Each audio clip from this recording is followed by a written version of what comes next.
네, 뉴욕 월스트리트는 지금 어디에 관심이 쏠려 있을까요? 월간 시각을 통해서 투자 아이디어 얻어보도록 하겠습니다. 첫 번째 주제부터 확인해 보시죠.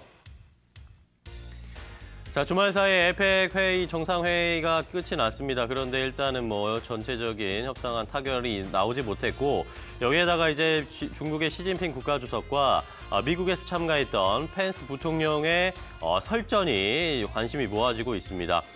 지난 금요일에 트럼프 대통령이 중국과 무역 전쟁과 관련해서 좀 긍정적인 발언을 해서 이제 좀 나아지는가 싶었는데 이 에이펙 정상회담에서 역시 이 미국과 중국의 신경전이 계속 이어지고 있다는 것을 확인할 수가 있었습니다.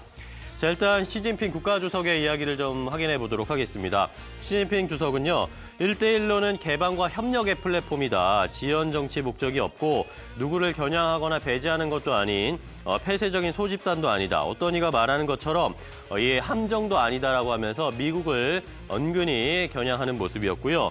무역 전쟁과 관련해서도 경제 세계화의 대조료는 세차게 전진을 하고 있는데 보호 일방주의가 세계 경제 성장의 그림자, 어두운 면을 드리우고 있다라고 하면서 미국의 무역 전쟁과 관련한 자국 보호주의와 관련된 비판의 날을 세웠습니다. 자, 이 다음에 시진핑 국가주석 다음에 바로 또 미국의 펜스 부통령이 연설에 나섰는데 펜스 부통령은 또 여기에 대항하는 듯 중국에 대해서 압박과 견제를 역시 세우는 모습이었습니다. 펜스 부통령은요, 미국 우선이 미국 혼자를 의미하는 것이 아니다라고 이야기를 했고, 미국은 부와 안보, 또 그리고 미국의 미래는 여러분과 밀접하게 엮여 있기 때문에 절대로 그런 의도가 아니다. 그리고 중국은 아주 여러 해 동안 미국을 이용해왔다. 이러면서 그런 날은 이제 끝날 것이다. 라고 중국을 아예 겨냥하고 하는 연설까지 확인을 해볼 수가 있는 상황이었는데, 자, 트럼프 대통령의 입에서는 무역전쟁 긍정적인 이야기 나왔지만 여전히 미국과 중국의 싸움은 이어지고 있다. 앞으로도 계속될 것이다라는 것을 예측해볼 수 있는 기사였습니다.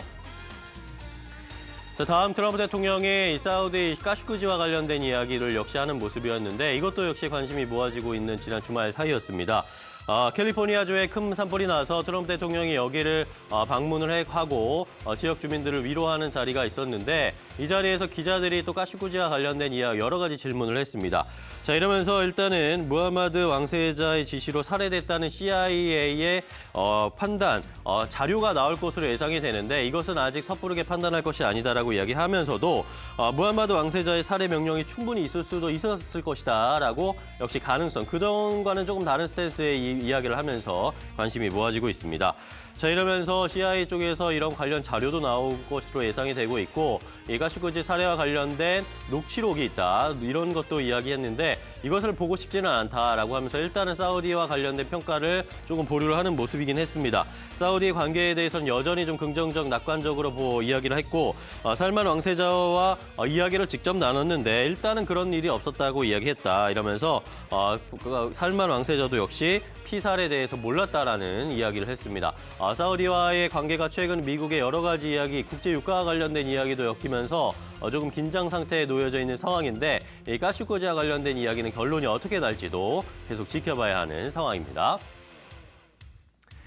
자, 다음 살펴볼 이야기, 시장에 대한 이야기 확인해 보겠습니다. 골드만삭스에서 약세장의 지표들이 치솟고 있다. 이러면서 더 큰 침체에 대비해야 된다라고 하면서 조금 우려스러운 목소리를 나타낸 것을 확인해 보겠는데요.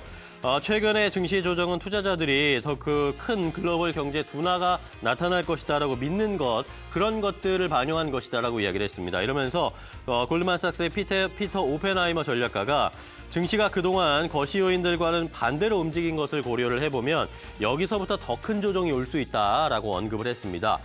지난 10월에 이 JP모건 세계 제조업 구매 관리자 지수 PMI 지수가 2년 만에 최저치까지 내렸다. 이런 것이 하나의 반증이었고 또 하나는 실업률과 제조업 지표, 또 핵심 물가, 국채금리 곡선 여러 가지를 합친 주가 수익 비율을 기반한 주식 가치를 고려해서 골드만삭스에서 산출하는 약세장 지표가 있는데 이것이 73%까지 치솟으면서 1960년과 70년대 이후에 가장 높은 수치를 기록했다라고 하면서 역시 경고의 메시지를 보냈습니다.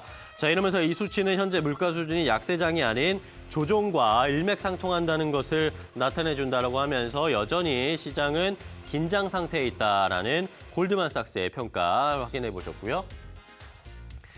자, 마지막으로는 JP모건의 또 다른 이야기를 좀 확인해 보겠습니다. JP모건은 최근에 약세를 겪고 있는 기술주들, 특히 아마존과 페이스북을 이제 앞으로 다시 좀 기대해 볼 수 있다. 추가 이제 반등할 수 있을 것이다라고 평가를 하면서 조금 투자해 볼 만하다라고 이야기하는 모습이었는데요.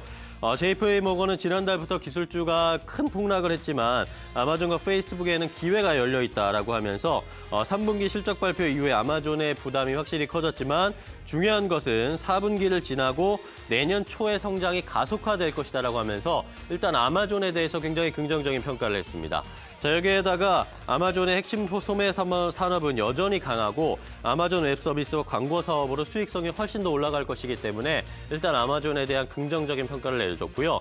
자, 여기에다가 지난 금요일에 페이스북의 주가가 3%나 빠지면서 19개월 내 최저치를 기록하는 모습이었는데 페이스북에 대해서도 오랜 기간 주가가 압력을 받았지만 3분기에는 사용자 기반이 안정되고 있다는 수치들이 보였다. 여기에다가 페이스북은 안전과 보안 인력을 2배로 늘리면서 굉장히 노력을 하고 있고 부정적인 여론을 되돌리고 핵심 사용자 기반을 더욱 안정적으로 가져가면서 새로운 매출원을 찾는 방법으로 다시 성장할 수 있을 것이다라고 하면서 페이스북에 대한 입장도 발표하는 모습이었습니다. 최근에 시장의 기술주들에 대한 우려를 갖고 있는데 JP모건의 의견도 잘 참고해 보시면 좋을 것 같습니다.